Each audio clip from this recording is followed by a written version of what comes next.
It's that time of year, time to break out the boots, light up the fireplace, and restock your over-the-counter cold medicine.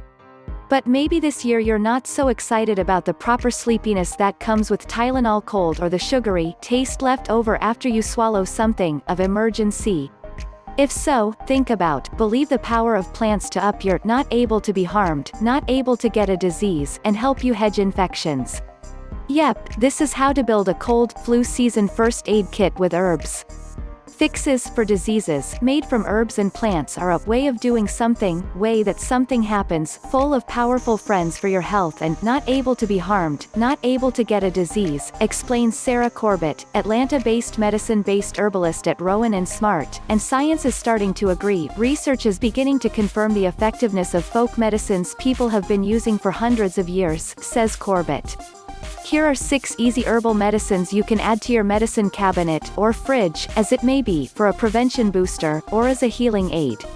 1. Elderberry. Chances are, you've already tried elderberry in some form or another, as this deep purple berry has definitely become part of the lives of the majority of regular people in the past few years. Also called sambucus, elderberry is a drug that fights fungus infections, germ-killing, and antimicrobial, so it's good at knocking out any kind of crud you've got going on. There's events or objects that prove something, that elderberry is effective at treating the flu, also.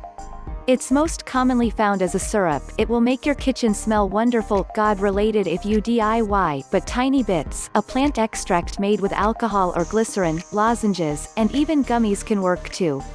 Corbett advises taking this fix for a disease once per day if you're trying to prevent sickness, and then much more often once you're already sick, every few hours or so.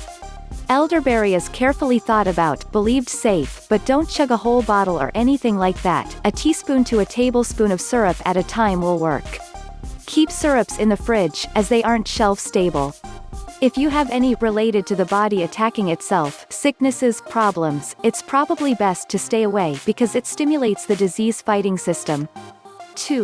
Echinacea. Another well-known unable to be harmed booster is echinacea, aka coneflower. It works by stimulating the disease-fighting system to produce natural killer cells and other sickness fighters. A 2015, looking at the results of scientific studies, decided that echinacea may benefit folks with low unable to be harmed function the most, even reducing the risk for a cold up to 35%. Corbett suggests echinacea is most effective used right when you start to feel that tickle at the back of your throat, rather than when a full-blown sickness has already taken hold. A tiny bit is the best way to take it, she says, but teas won't fail you either, especially since you'll be giving water to, filling with water your system in the meantime. Look for Echinacea angustifolia or a whole plant extract, because it's the most chemically bioavailable, easily soaked up like a towel, and used by the body. It's important to note that if you have a ragweed, strong, bad body reaction, you may also be sensitive to echinacea, so if you feel any telltale, strong, bad body reaction, signs of sickness like itchiness, hives, or increased crowding and blockage, stop taking it immediately. If you have a related to the body attacking itself, sickness, problem, skip echinacea. 3. Ginger. Yes, ginger will comfort an upset stomach, but it's also great for boosting your overall, not able to be harmed, not able to get a disease, during cold and flu season. This able to do many different things well plant, which has been shown to be antimicrobial, germ-killing substance, and anti-swelling, lends its natural fire to many different uses. Sip on a ginger tea, head to the juice bar for a fresh ginger shot if you're feeling icky, or just add more ginger to your cooking.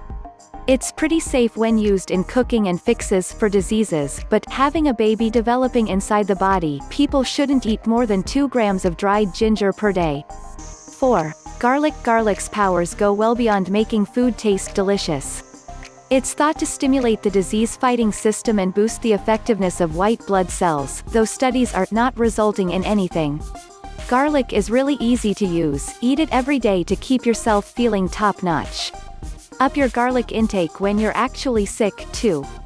Make a super garlic soup. Don't skimp on the bone broth, either eat a couple of raw garlic cloves, roast a garlic bulb, or pack it into a jar of honey and let it sit for a few weeks to soak in. Dietary doses of garlic are pretty safe. It would be very hard to take enough to harm you, but if you're on anti-clotting medicines, be careful.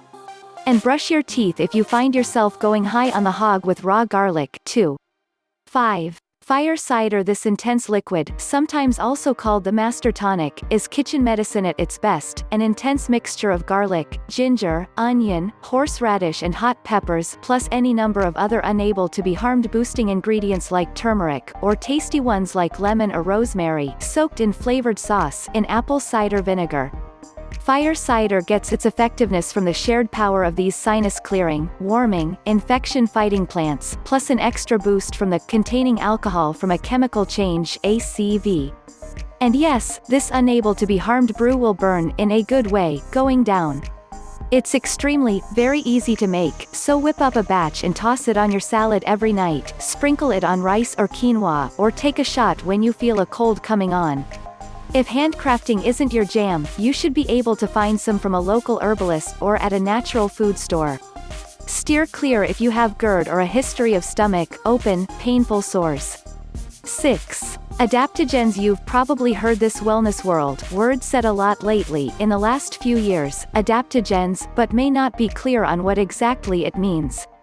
Almost completely, basically, adaptogens are medically helpful herbs that support the body in fighting and changing to fit stress. They're great to use for people who get sick often, says Corbett, or in times of heavy stress, travel, or extra exposure to things that cause disease, rather than for everyday maintenance or prevention.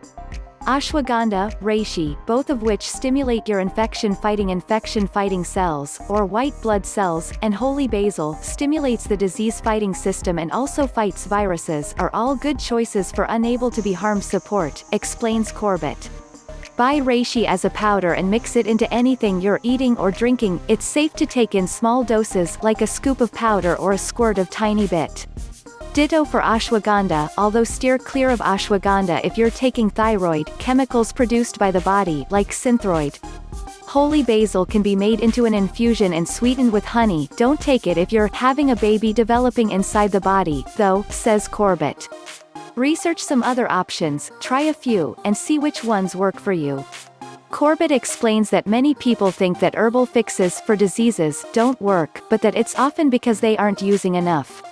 1 cup of your basic grocery store cold-fighting tea blend per day isn't really going to do much to help your disease-fighting system flush out any offending bacteria, especially once you're already showing signs of sickness. If you want to get the benefits from a tea, you have to steep it longer and/or use more herbal material. Read 2 or 3 tea bags per cup, or load everything up in a French press and let it really brew for 30 or more minutes. The same goes for tiny bits. When suffering an acute condition, you need to be eating a full dropper, or whatever the guideline on the tiny bit bottle says, every few hours or so. When in doubt about dosage, or even whether or not a certain herb will work with your body, talk to a trained medicine-based herbalist, interested in the whole or the completeness of something, doctor, person who uses natural things to help people feel better, or other trusted source, related to, looking at, thinking about, natural medicine. And always see your healthcare provider or a pharmacist if you're planning to mix plant medicine with prescription medicine. Above all, tune into your body before, during, and after any related to fall, spring, etc. sicknesses, says Corbett. The best medicine for illness is prevention. While healthy looks different for everyone, there are solid steps you can put in order of importance this time of year to fight off winter nasties from taking root. You know the drill: sleep, fresh foods when possible, exercise and/or spending time outside, and staying filled with water. And if the cold does creep in, you've got plenty of plant friends to help you out. No herb is a replacement for a healthy way of living, says Corbett. It can help, but it won't fix you. Your body has a very important intelligence that is prepared to send you messages about what it needs. Listen to it.